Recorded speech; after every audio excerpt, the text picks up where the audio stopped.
जरा एक ऐसे अभेद्य किले की कल्पना कीजिए जो अरावली की पर्वतमालाओं में बसा है, बिल्कुल बादलों को चीरता हुआ। हाँ, और वो भी समुद्र तल से 1100 मीटर की ऊंचाई पर। बिल्कुल।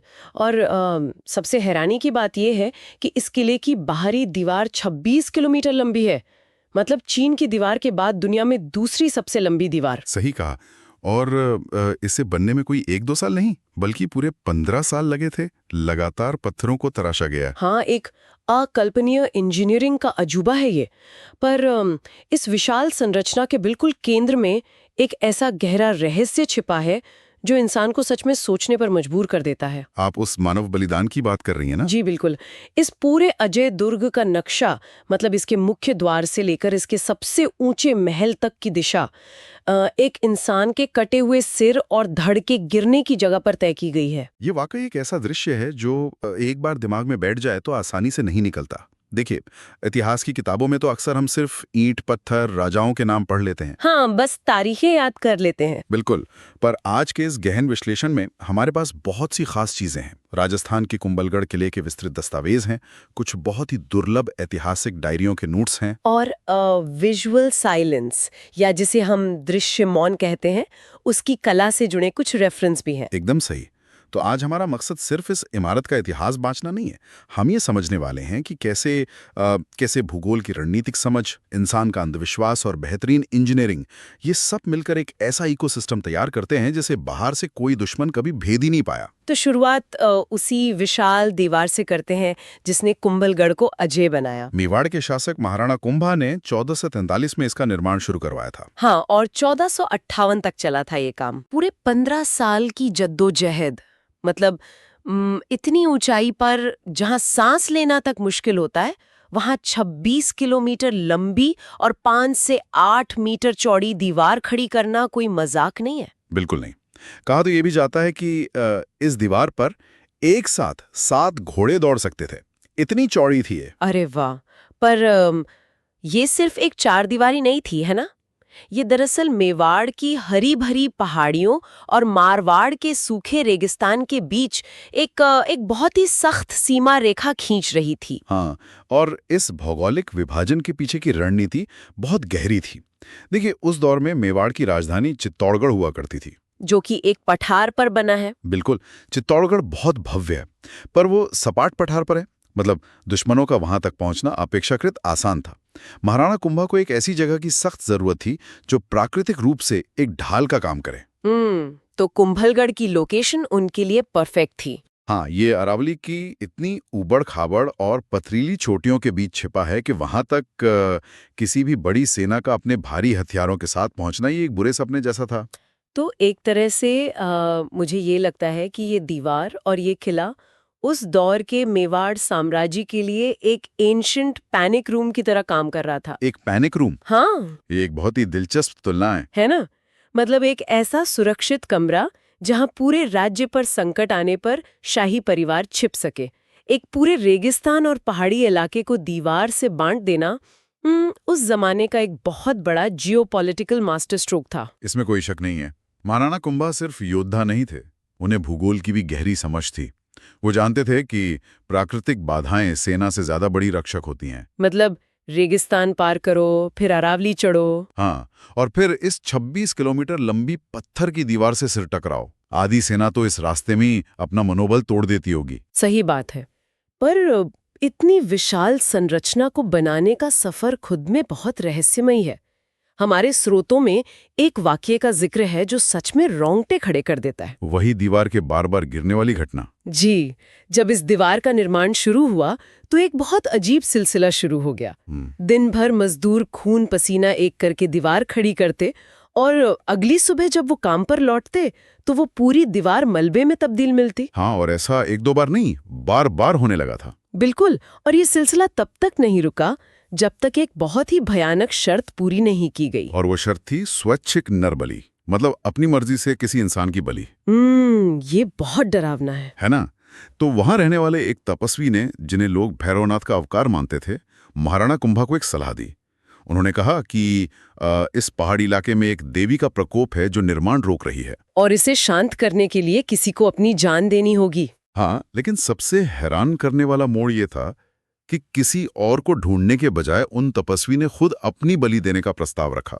और उस बलिदान की कोरियोग्राफी, अगर मैं इसे ये कहूँ, तो वो आज भी किले के नक्शे में दर्ज है। बिल्कुल, उस तपस्वी ने कहा था कि वो चढ़ाई शुरू करेंगे, जहां उनके कदम रुकेंगे वहां उनका सिर काटा जाएगा। और आज ठीक उसी जगह पर किले का पहला मुख्य द्वार भैरव पोल शान से खड़ा है। और जहां सिर कटने के बाद धड़ गिरा, वहां किले का सबसे ऊंचा हिस्सा बना। जी। पर मैं यहाँ एक सवाल पूछना चाह रही थी। क्या आपको सच में लगता है कि 15वीं सदी में ये कोई दैवीय प्रकोप था, या फिर ये उस जमाने का एक बहुत ही चतुर एक साइकोलॉजिकल टूल था? मतलब एक मनोवैज्ञानिक चाल। हाँ। कल्पना कीजिए ना, खाली पहाड़ियों पर हजारों डरे हुए मजदूर काम कर रहे हैं, दीवार रोज गिर रही है, उनका मनोबल टूट चुका है। आप बहुत सही दिशा में सोच रही हैं। देखिए, मनोविज्ञान और समाजशास्त्र के नजरिए से ये बहुत सटीक विश्लेषण है।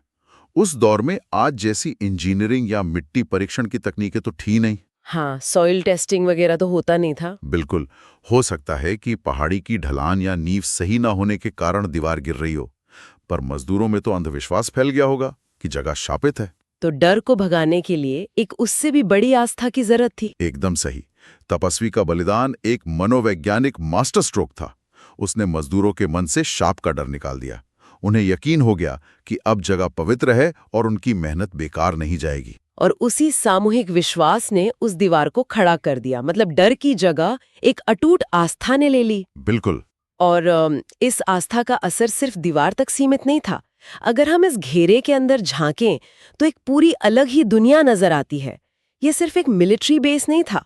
14 वर्ग किलोमीटर में 15,000 लोगों की आबादी बसा करती थी। हाँ, ये एक पूरा शहर था। और किले के अंदर 360 हिंदू और जैन मंदिरों का निर्माण हुआ था, जिनमें से 70 तो आज भी सुरक्षित हैं। देखिए, बाहरी दीवार अगर साम्राज्य को भौतिक रूप से बचा रही थी, तो ये अंदरूनी हिस्सा उसके सांस्कृतिक वजूद को सुरक्षित कर रहा था। कुछ जैन मंदिरों का इतिहास तो और भी चौंकाने वाला है। वो सम्राट अशोक के पोते वाले मंदिर? हाँ, राजा संप्रति के शासनकाल के। वो मंदिर 2री शताब्दी ईसा पूर्व के थे। समय के साथ वे खंडर बन चुके थे। महाराणा कुंभा ने उन 1500 साल पुराने अवशेषों को खोजा और उनका पुनरुद्धार करवाया। ये फैक्ट मुझे बहुत हैरान करता है।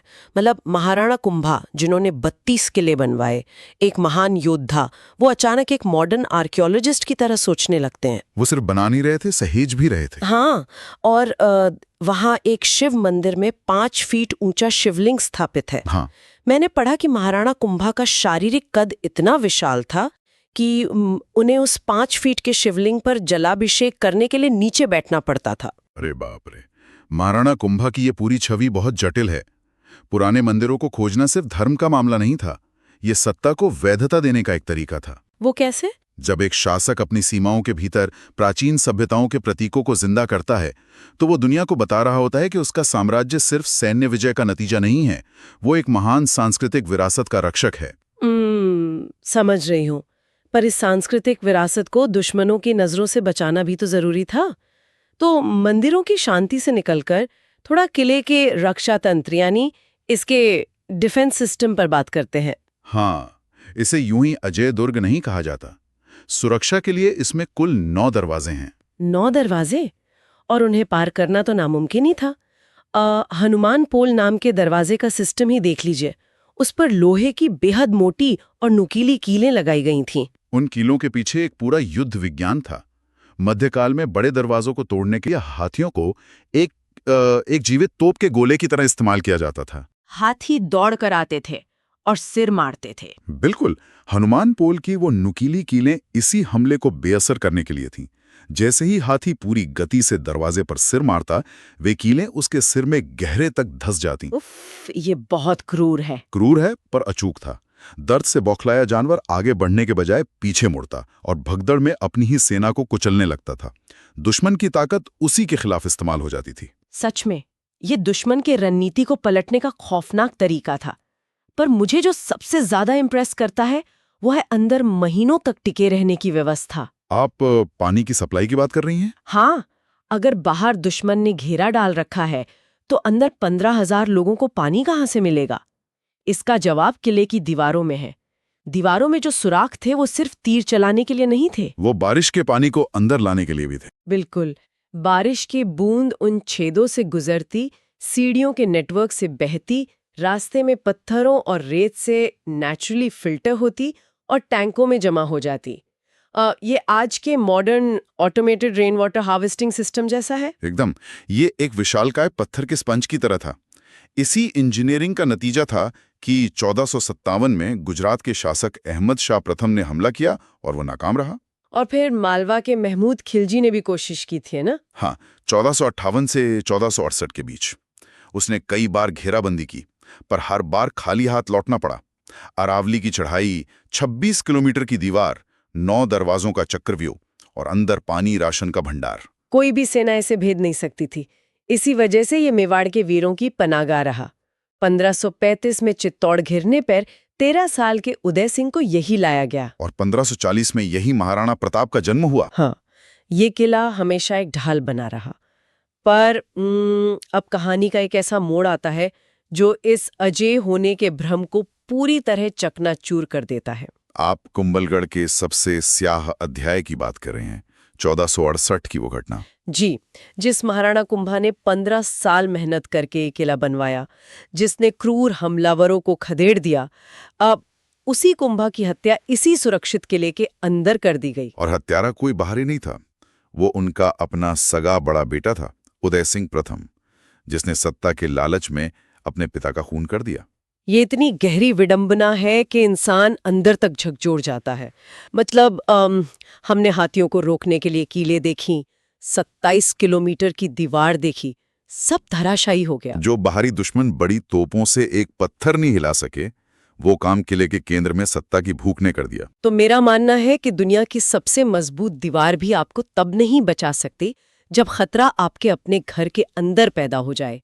ये सुरक्षा व्यवस्था अंततः एक छलावा ही तो थी। आप बिल्कुल सही कह रही हैं। इसके बाद इस किले को सिर्फ एक इमारत की तरह देखना असंभव है। ये इंसानी मनोविज्ञान का आईना बन जाता है। इंसान बाहर के खतरों से बचने में इतना माहिर होता है कि भीतर के महत्वाकांक्षा और विश्वासघात को नजरअंदाज कर देता है। बिल्कुल। खैर, इस खूनी इतिहास से निकलकर अगर हम किले के सबसे ऊंचे बिंदु पर जाएं, तो वहां एक अलग ही दुनिया है। 19वीं सदी में बना बादल महल, जो बादलों की धुंध से घिरा रहता है। हाँ, और हमारे स्रोत यहाँ विजुअल साइलेंस या दृश्य मौन नाम के कॉन्सेप्ट की बात करते हैं। मतलब किले के निचले हिस्से और इस महल के बीच का कंट्रास्ट बहुत चौंकाने वाला है। ये कंट्रास्ट दरअसल संवेदी या सेंसरी अनुभव में है। नीचे आपको हर चीज नुकीली, भारी और हिंसक लगती है। भाले, मोटी दीवारें, ये सब शोर पैदा करता है दिमाग में। और बादल महल में वहां जब आप पहुंचते हैं तो सब शांत हो जाता है। महल की दीवारों की पेंटिंग्स किसी चमकीला रंग से नहीं, बल्कि सब्जियों और फूलों के प्राकृतिक रंगों से बनी है। तो ये विजुअल साइलेंस काम कैसे करता है? क्या इसके पीछे रंगों का कोई विज्ञान है? बिल्कुल।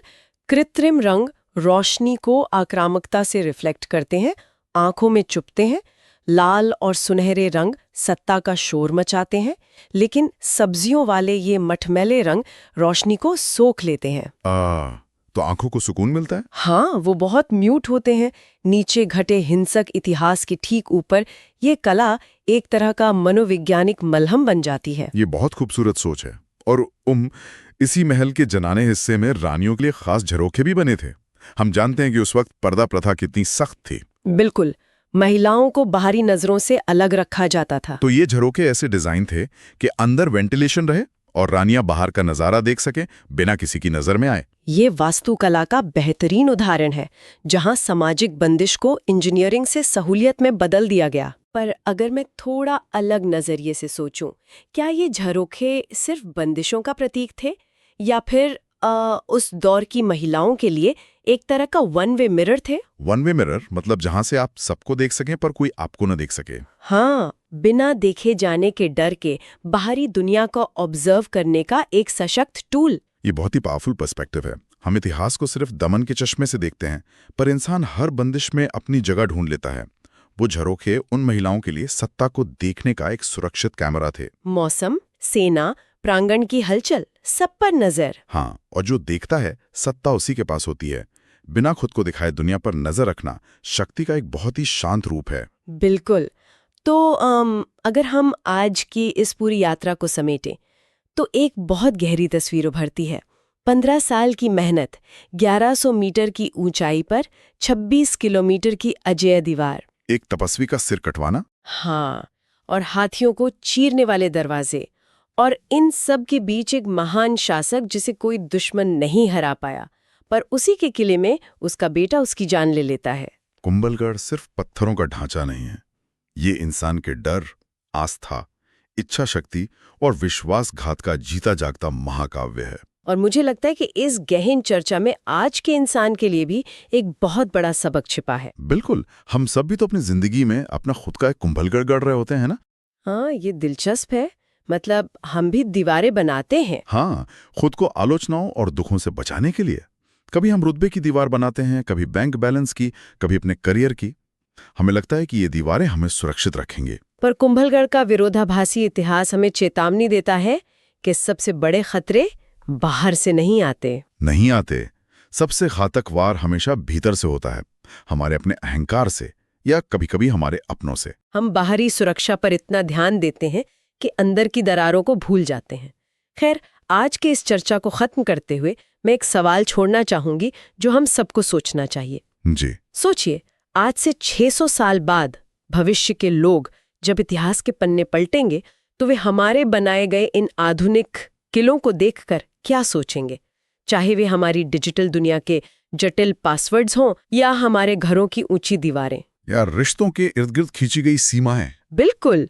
क्या आने वाले वक्त के लोग इन दीवारों को हमारी असीमित ताकत का प्रतीक मानेंगे, या फिर वे इसे इंसान के उन गहरे अनकहे डरों का सबसे बड़ा प्रमाण मानेंगे जिनसे छिपने के लिए हमने ये सारे किले रचे थे? ये वाकई सोचने वाली बात है। आज के इस गहन विश्लेषण में बस इतना ही। इतिहास को सिर्फ